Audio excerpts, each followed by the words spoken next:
Bismillahirrahmanirrahim. Jumu'ah Mubaraka et j'espère, Inch'Allah, qu'on sera prêt.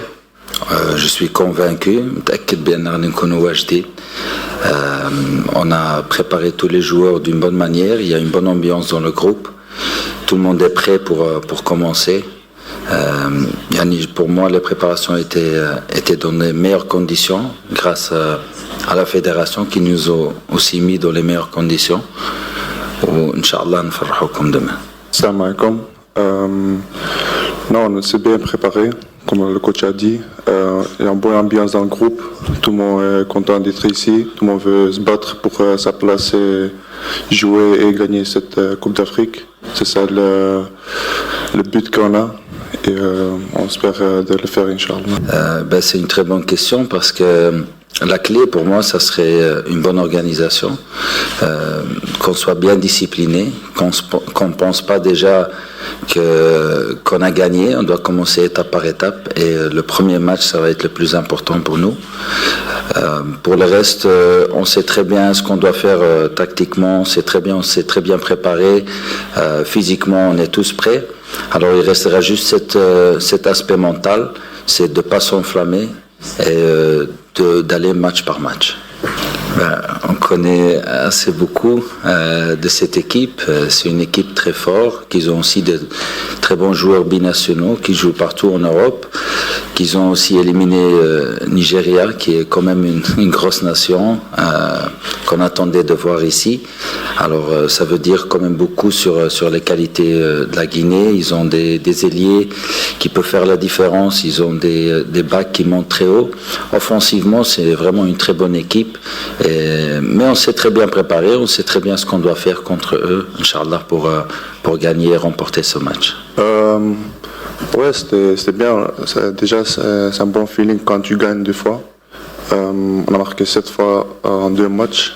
Ça veut dire qu'on crée beaucoup des occasions. Et c'est ça le but du jeu. Mais après aussi, on a encaissé 2 buts et il y avait encore beaucoup à améliorer.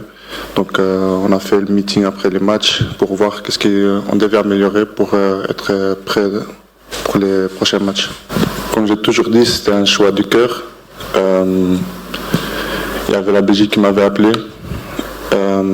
Et après quand Walid m'avait appelé aussi pour que je sois avec lui, j'ai direct dit oui. Et j'ai toujours joué pour le Maroc depuis U15.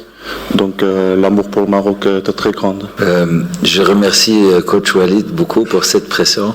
Non, mais c'est positif, c'est très bien parce que ça donne aussi une plateforme pour les jeunes pour se développer. Que je dis toujours, les jeunes, c'est le futur de l'équipe A.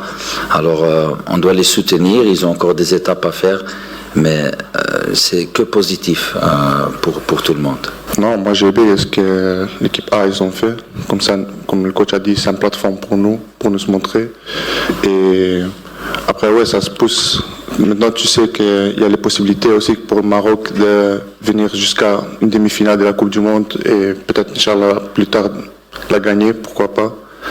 Et ça commence par ici, par gagner cette CAN U23 et aller étape par étape. Pour la motivation, je ne pense pas que je dois dire beaucoup. On joue chez nous. Il y aura du monde. J'ai entendu qu'il y a quand même assez de places vendues. Déjà avec les familles des joueurs, ça va être déjà rempli, je pense. Mais ça c'est pas un problème. Ça va être juste pour garder le cool, le mental. Je parle beaucoup de ça. Mentalement, on doit être prêt pour ça. On doit être patient. On doit savoir ce qu'on peut faire quand on a le ballon. Quand on n'a pas le ballon, on doit être discipliné. Et c'est ça qui va amener la victoire.